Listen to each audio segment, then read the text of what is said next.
The late afternoon sun stretches across the quiet neighborhood square, painting the rows of maple trees in shades of amber and bronze.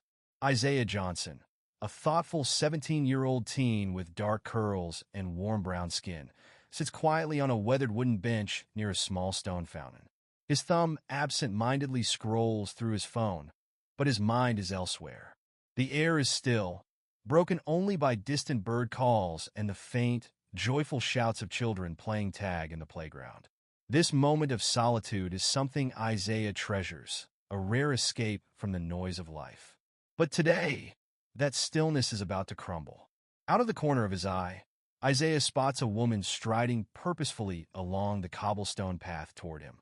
Her auburn hair is pulled into a tight bun, her expression etched with concern, or perhaps something more.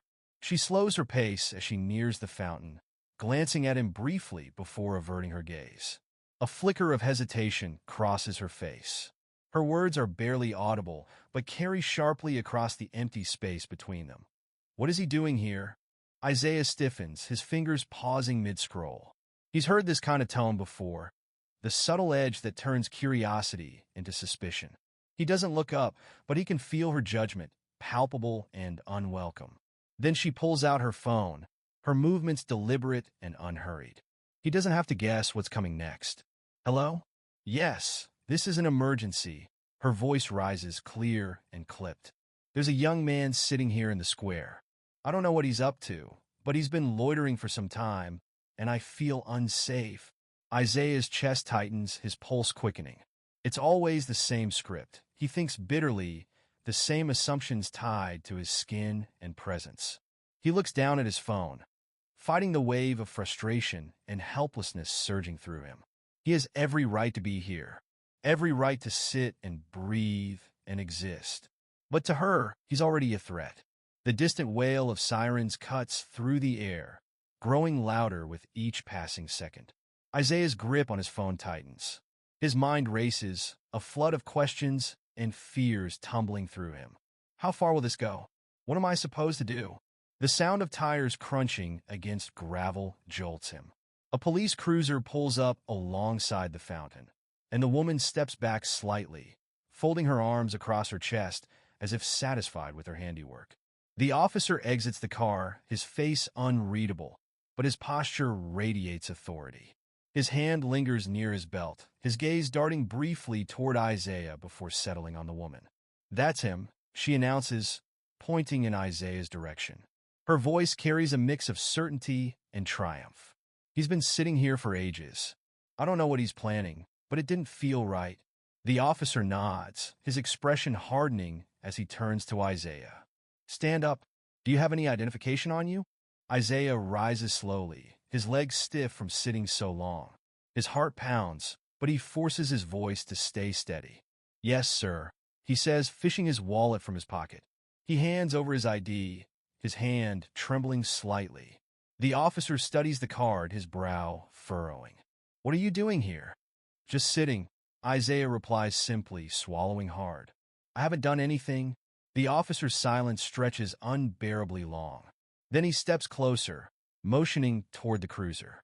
I need you to come with me. Isaiah's heart sinks.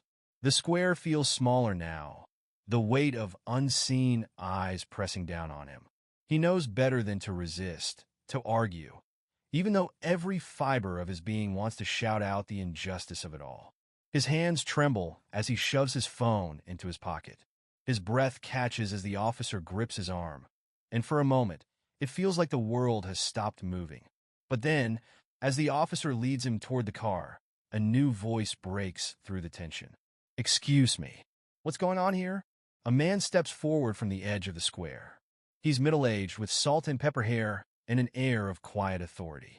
He carries a leather briefcase in one hand and wears a look of calm confidence.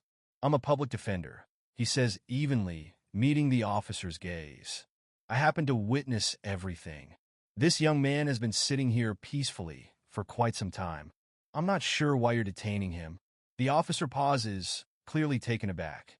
The woman stiffens, her expression faltering. Isaiah feels his heart lift slightly, though he doesn't dare move or speak. I suggest we all take a step back, The man continues, his tone firm but professional. I'll be representing him from this moment forward. The scene shifts, the tension cracking like glass. For the first time, Isaiah feels the weight on his shoulders lighten just a little. Maybe, just maybe, this moment will end differently. The officer freezes, his grip on Isaiah's arm loosening. All eyes turn toward the figure approaching with calm authority. It's Camille Roberts, Isaiah's mother. Dressed in a sharp navy suit with her federal ID clipped at her hip, Camille's presence speaks volumes. Her piercing gaze locks onto the officer, unwavering. Isaiah exhales shakily, relief washing over him. "Mom," he whispers. Camille doesn't falter, addressing the officer and the woman who made the call. Her tone is measured, each word cutting through the silence. "Did you call the police on my son?" she asks, her voice controlled but sharp. The woman stammers, visibly shaken. I wasn't sure. I thought." "You thought?" Camille interrupts, her voice icy. "Because of his skin color, he was a threat. Sitting on a bench in daylight makes him suspicious to you? Next time, check your bias before making assumptions that could ruin lives." The woman's face reddens as she shrinks back, while the officer avoids Camille's intense stare. Isaiah stands silent, his mother's defense both comforting and sobering. Camille's phone buzzes. She glances at the screen, then addresses the officer firmly. "We're done here. Take your notes and leave." The officer nods stiffly and retreats. The woman, clearly embarrassed, stays rooted to the spot. Turning to Isaiah, Camille softens. "You okay?" she asks gently. Isaiah nods, tension draining from his body. "Yeah, thanks, Mom." As they walk toward the car, Camille tries to lighten the mood. "Let's skip this park next time."